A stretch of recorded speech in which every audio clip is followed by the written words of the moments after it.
Hello, I'm in Brittany's room, that's why it's a little bit messy. So for today, I'm going to read you the first chapter of my novel that I'm writing for Nanowrimo, and it's not good by any means. So yeah. As I walk into my room, I heard my computer make an alert sound.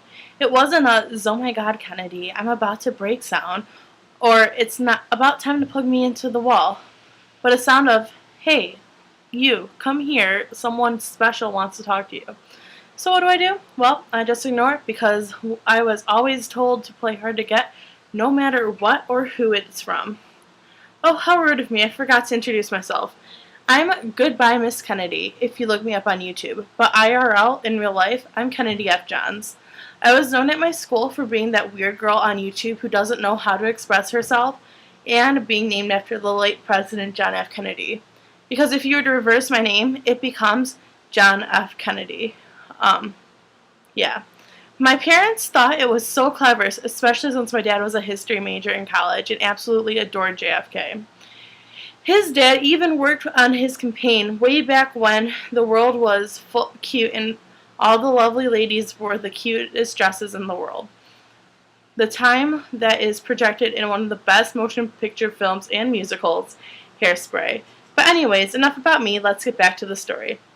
"Hi," popped up on my computer screen from an old friend, but this is not about a rinky-dink friend, but someone who matters kind of like a best friend.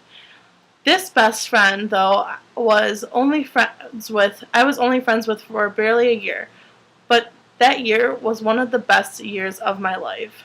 My friend, well, he's known as Fiery Falcon 65 on interwebs, but in real life, he was just Dustin. There was something a little bit different about Dustin in my world. I'm from a place known as Motown or Detroit, Michigan. I mean, I live rather close to Detroit. It's a suburb off of Detroit. But Dustin, he was a little different because, well, he wasn't from America, but across the pond on a little island.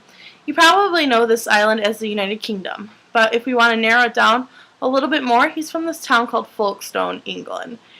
It is a little town that is known for this amazing amusement park located on the beach. It's kind of similar to the one found in LA, except it's not in LA.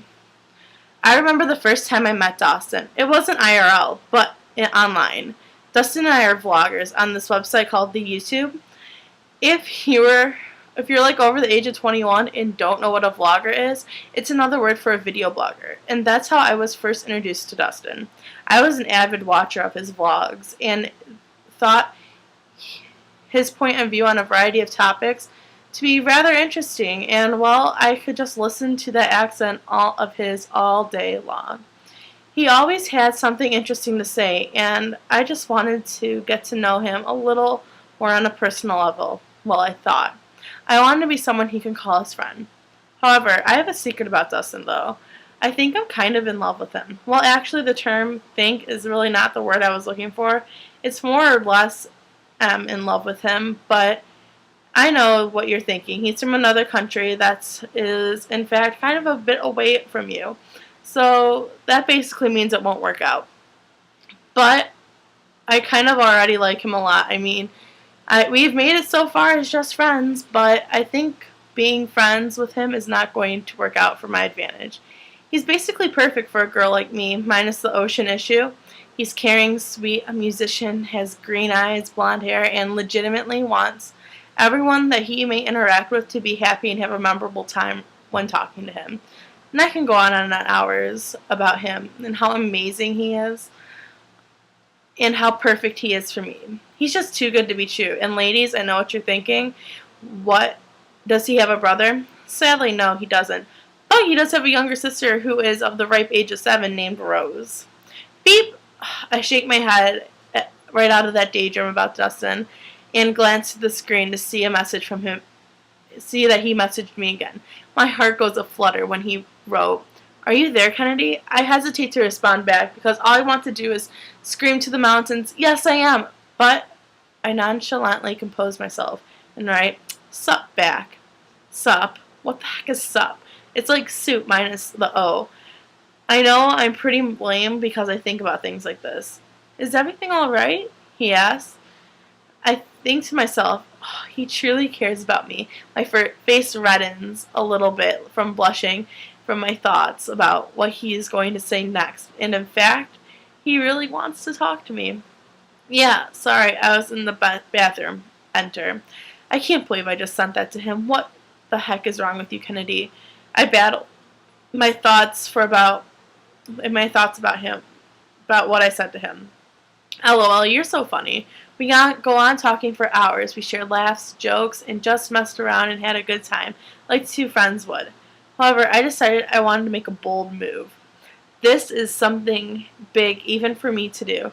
I'm the kind of person who enjoys putting herself out there and doing crazy things on the internet. I do crazy challenges, I try different things, and I try to face my fears. But this time, I may be going a little bit past my comfort zone into the danger zone. It's almost as if sirens and red lights are flashing. Stop doing that. Do not go past go. Do not collect 200. However, $200. However, but I pursued on.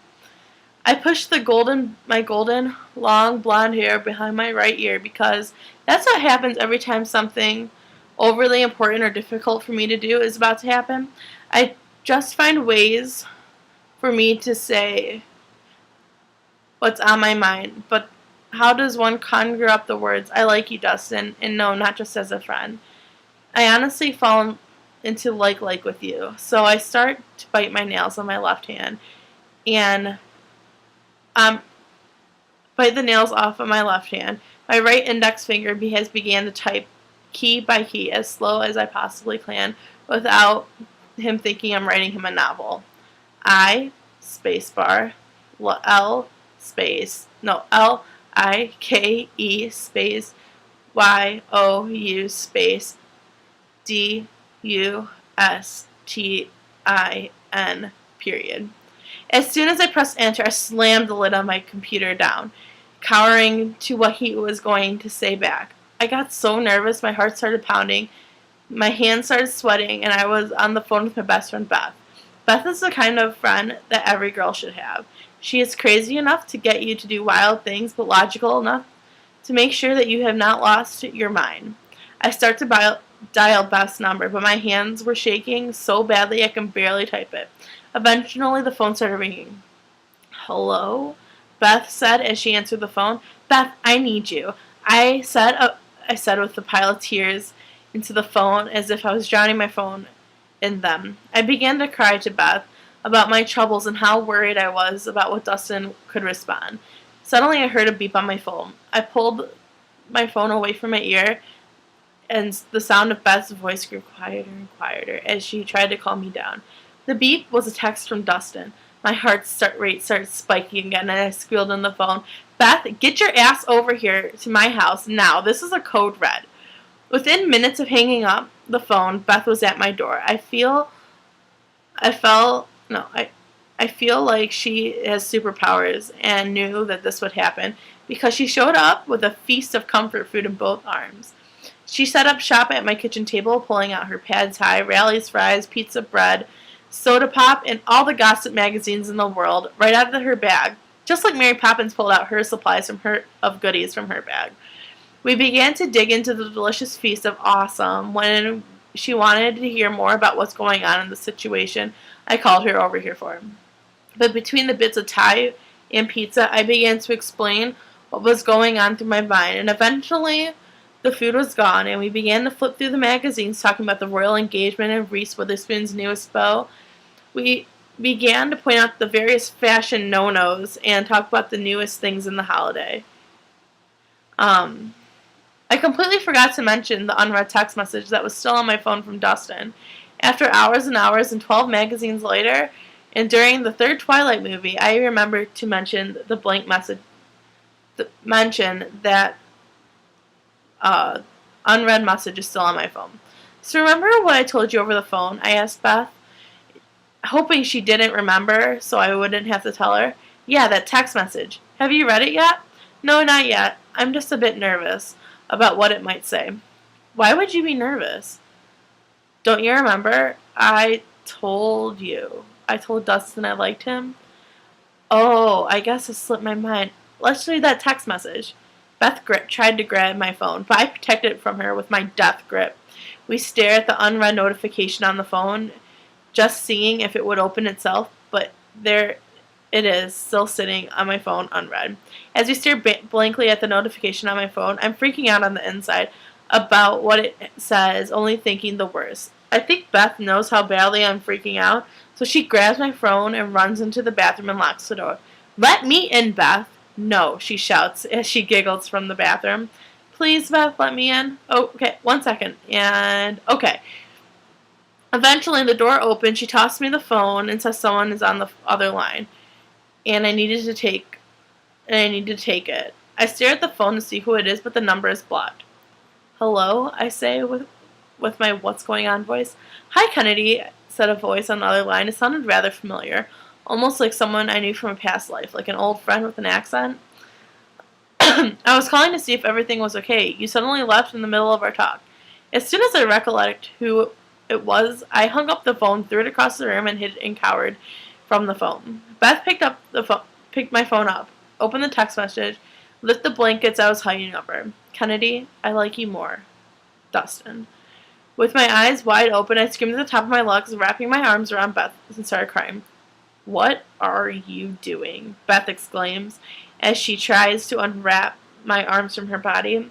Crying and hugging was something I did not do very much nor very well, but this time I was so happy to know that he actually liked me back. I rang him on the phone to try to talk to him, but the phone went right to voicemail. Like what happens when you call someone and they're calling you.